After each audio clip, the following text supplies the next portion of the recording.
मेरे विचार किसी संप्रदाय, किसी पंथ, किसी व्यक्ति के लिए नहीं है, लेकिन चूंकि मेरी सारी बातें ऐसी हैं कि जो आप लोगों पर बराबर फिट होगी, इसीलिए किसी को अपने नाप की टोपी पहनने की आवश्यकता नहीं है कि ये इनके लिए कहा या उनके लिए कहा। मैं जो कह रहा हूं वो समग्र जैन समाज के लिए कह रहा हूं। कई सारी बातें हैं जो भारतीयों के लिए, हिंदुओं के लिए कह रहा हूं। और अगर आप शांतिपूर्वक सुनते हैं और मेरी बातों पर डिस्कशन करते हैं, चिंतन करते हैं, तो निश्चित तौर पर जो मैं कह रहा हूं वो 10 साल, 15 साल, 20 साल के बाद में आप देखेंगे। मैं इसी प्रकार कई बातें आज से 25 साल, 30 साल पहले कहता आया। जब मैंने नई नई बातें अपने दिमाग से शुरू की थी, तब बहुत लोगों में उहापोह होता था। लोग सुनते थे, नहीं सुनते थे, उसे मजाक में लेते थे, उस पर ध्यान नहीं देते थे। आज वे बातें समाज में सार्थक हो रही है। आज जो मैं कह रहा हूं या पिछले कुछ वर्षों से कह रहा हूं, वे बातें भी आने वाले जमाने में देखने को मिलेगी। सबसे महत्वपूर्ण सूत्र है कि धर्मो रक्षति रक्षितः। आप धर्म की रक्षा करो, धर्म आपकी रक्षा करेगा। अगर आप धर्म की रक्षा करते हो तो धर्म आपकी रक्षा करेगा। अगर आप धर्म को नहीं संभालते हो, धर्म की रक्षा नहीं करते हो, तो धर्म आपकी रक्षा करने के लिए जीवंत नहीं रहेगा। क्योंकि धर्म कोई जिंदी इकाई नहीं है, वो अलग अलग समाजों का अपना अनुयायियों का वर्ग है जिसे धार्मिक कहा जाता है। उसे कोई न कोई नाम दिया जाता है, उस परंपरा को धर्म कहा जाता है। धर्म कोई जीवंत इकाई नहीं है, मनुष्य एक जीवंत इकाई है। एक समान विचारधारा वाले बहुत मनुष्य इकट्ठा होते हैं, उनसे एक समाज बनता है। उस समाज में ही उन लोगों के शादी विवाह होते हैं, परिवारों का निर्माण होता है। वो समाज जिस किसी भी मान्यता को फॉलो करता है, उस समाज का वो धर्म कहलाता है। धर्म कोई जीवंत इकाई नहीं होता, तो धर्म की रक्षा कैसे होगी? और भगवान कहते हैं धर्म की रक्षा होगी तो समाज की रक्षा होगी, समाज की रक्षा होगी तो राष्ट्र की रक्षा होगी, समाज की रक्षा होगी तो परिवार की रक्षा होगी, समाज की रक्षा होगी तो व्यक्ति की रक्षा होगी। समाज की रक्षा और धर्म की रक्षा नहीं हुई तो किसी की भी रक्षा नहीं हो पाएगी। ये बात गहराई से समझने जैसी है। अधिकांश जैन इसे नहीं समझते, विशेष करके दक्षिण भारत का जैन समाज नहीं समझ रहा। वो बाहर से आया है, अलग अलग गांवों से, अलग अलग शहरों से, कॉस्मोपॉलिटन युग में जी रहा है। बहुत सारे की आवश्यकताएं मात्र धन कमाना था, रोजी रोटी के लिए आए थे। फिर उसके बाद में इतना ज्ञान, इतनी सोच, इतनी समझ, ऐसी कोई स्टडी, ऐसे कोई विचार बार बार मिले नहीं।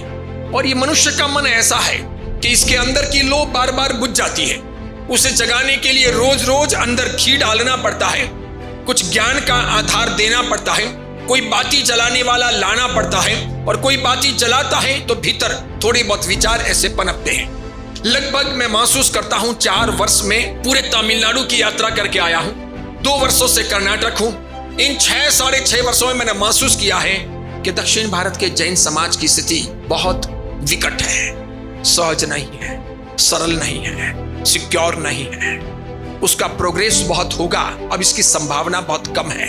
यहाँ जातिवाद है, यहाँ की राजनीतिक व्यवस्थाएं बदल रही है, यहाँ प्रांतवाद है, भाषावाद है। इसके सिवाय हम सब आपस में बटे हैं, अंदर अंदर सबके झगड़े हैं, मन मुटाव है, एकता नहीं है, भीतर भीतर ही टांग खिंचाई है। अब तक हम ये समझ ही नहीं पाए हैं कि हकीकत में हमारे असली दुश्मन कौन है, कौन हमें समाप्त करेगा, हमारे रियल में शत्रु कौन है, ये हम समझ ही नहीं पाए हैं। इसीलिए हम आपस में एक दूसरे को शत्रु समझते हैं और कहीं न कहीं समाज की, धर्म की हानि करते हैं। ऐसी हानि बेंगलोर हो, चेन्नई हो, मैसूर हो, दावणगेरे हो, हुबली हो, छोटे बड़े कोई भी शहर हो, सब जगह पर आप देख सकते हो। एक नाम दूं कि 50 नाम दूं, जहां जहां जाता हूं तह में उतरता हूं, समझने का प्रयत्न करता हूं, देखता हूं कई संप्रदायों को लेकर के मगजमारी है, कई मंदिर मार्गी है तो अंदर उनके अपने अलग अलग समुदायों को लेकर के मगजमारी है।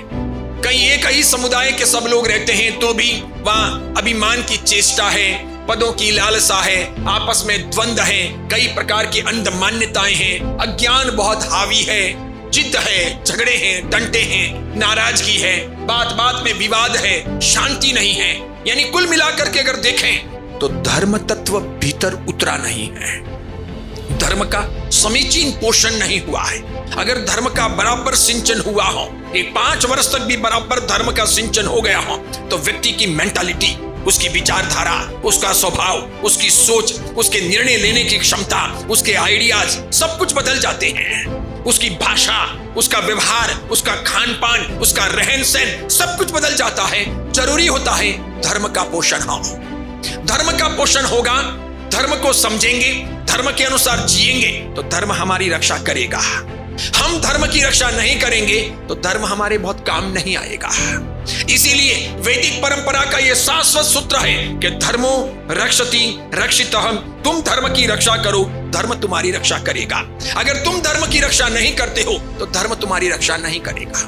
जैन परंपरा एक ऐसी परंपरा है जहां सब कुछ मिला है, कुछ भी कमी नहीं है। मैं बोलने बैठूं तो शायद 50 घंटे 100 घंटे भी कम पड़े हैं। इतनी बातें हैं, इतनी बातें हैं, सबूतों के साथ है कि इस परंपरा के पास कुछ भी कमी नहीं है। ये अपूर्ण परंपरा नहीं है, अधूरी नहीं है, स्खलित नहीं है, रातों रात पैदा नहीं हुई है। ये अखंडित है। इसके अपने सिद्धांत तार्किक है, लॉजिकल है। इसकी बातें लाजवाब है, अकाट्य है। कोई भी दुनिया का बेताज बादशाह इसकी बात को झुटला नहीं सकता।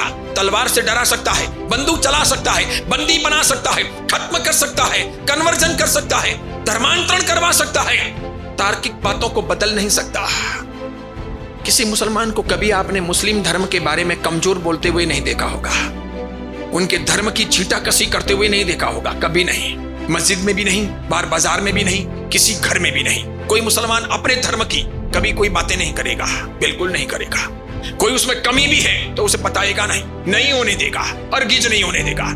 ईसाइयों को देखिए, किसी लारी में, खुमचे में, मॉल में, थिएटर में, कहीं बाजार में, कहीं ईसाई को ईसाई धर्म का विरोध करते हुए या ईसाई धर्म के बारे में कमजोर बातें करते हुए पाते हो क्या? नहीं। इजराइल इतना सा देश है यहूदियों का, जूइश लोग हैं, ये हिब्रू जाति के लोग कभी आदिवासी थे, इनका 3000 साल पुराना इतिहास है। ये लोग भी अपने धर्म, अपने देश, अपनी परंपरा के बारे में बिल्कुल थोड़ी बहुत भी कमी बेशी स्वीकार नहीं करते। एक हिंदू है और एक जैन है जो अपने धर्म का खोदते रहते हैं, अपने धर्म की हानि करते रहते हैं, मार खाते रहते हैं, बर्बाद होते रहते हैं, दुख भुगतते रहते हैं और तो भी नहीं सुधरते हैं। कितना भूतकाल में हमारा विनाश हो गया, कितना हो गया। लगभग हम समाप्ति के कगार पर हैं, मुट्ठी भर बचे हैं।